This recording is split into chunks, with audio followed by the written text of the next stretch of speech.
புது விதமாக நாங்கள் சமைக்க போகிறோம் பாய்ஸ். இங்கே பாருங்க, கறியிலே அப்படியே எண்ணெய் ஊற்றிக்கிறோம். மசாலா பத்தாவே போட்டு நீ போட்டு ரொம்ப நிறையா தானே போட்டுருக்கேன்.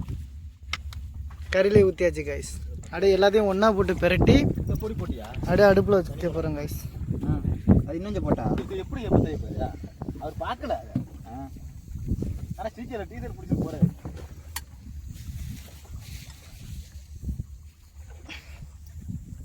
முன்னாடி சொல்லியிருப்பார் பதினோரு போட்டான்.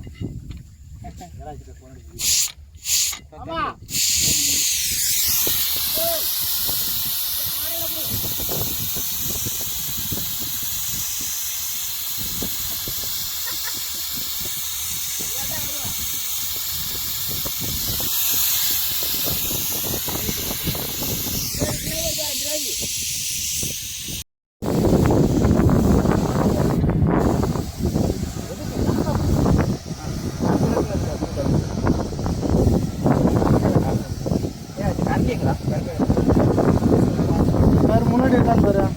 இல்லைக்கா ரொம்ப விட்டாதா, ஏன்னா இது கறியிலே ஊற்றிருக்கல.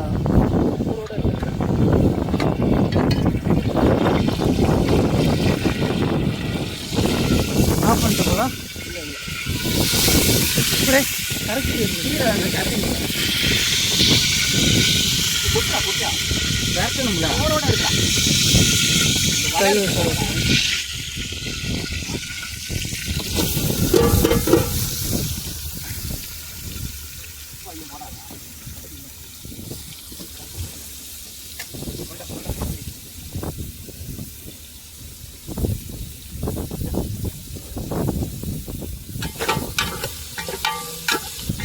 கடல் में சூப்பர் சமையல் கறி குழம்பு.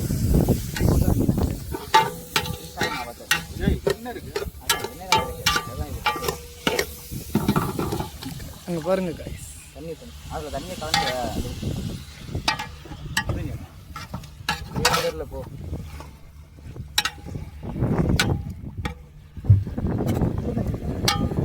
காய்ஸ் செம்ம டேஸ்ட்டில் இருக்கும் காய்ஸ்.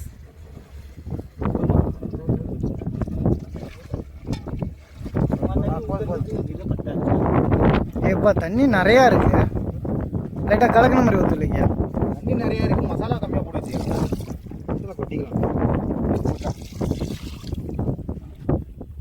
கைஸ் எப்படி வரப்போகுதுன்னு தெரில கைஸ் எங்களுக்கு. நான் பார்த்தாலே டேஸ்ட்டாக இருக்கு.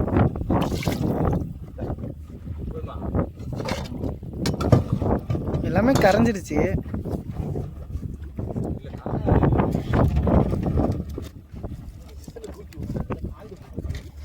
ஃபுல்லாக தூக்கி விட்டா இன்னும் கொஞ்சோண்டு தூக்கி விடணும் போல. கைஸ் மொளாசம் அந்த 10லன்னு சொல்லிட்டு நிறையா கொட்டுறாங்க கைஸ்.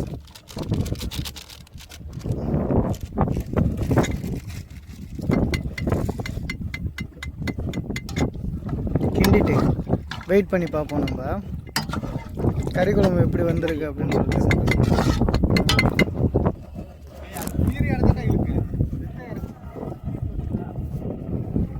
நம்ம மூடிட்டு கொஞ்ச நேரம் வெயிட் பண்ணி பார்ப்போம் கைஸ், எப்படி நமக்கு கறி வருது அப்படின்னு சொல்லிட்டு.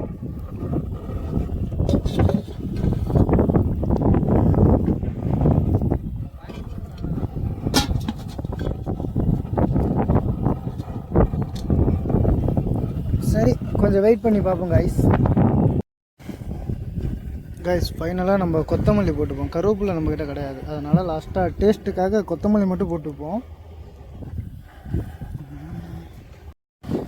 நம்ம திறந்து பார்ப்போம் கைஸ்.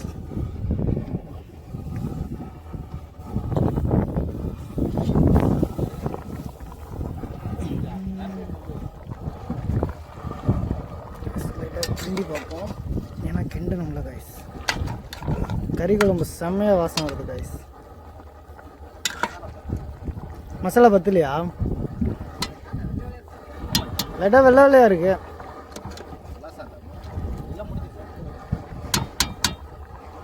தனி மிளகா பொடி பொடி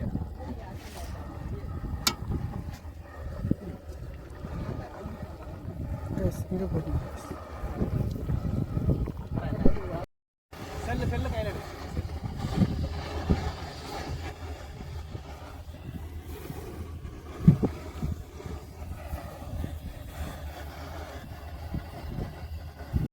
நம்ம கொத்தமல்லியை போட போகிறோம் கைஸ். செல்லு செல்லு போனடா போனடா.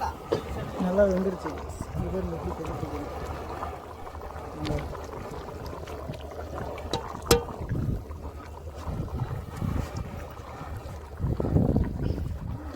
கிண்டி விடுவோம் நம்ம. இன்னும் கொஞ்சம் போடுறேன்னா போட்டுக்கோங்க. இப்போ வேணாம், கறியெல்லாம் வெந்துருச்சு. நல்லா இருக்கு, சாம்பார் மாதிரி இருக்கு.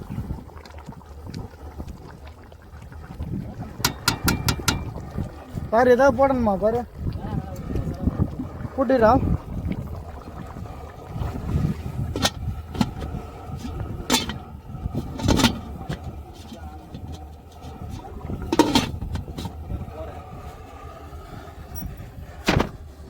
ஆல்மோஸ்ட் வெந்துருச்சு கைஸ்.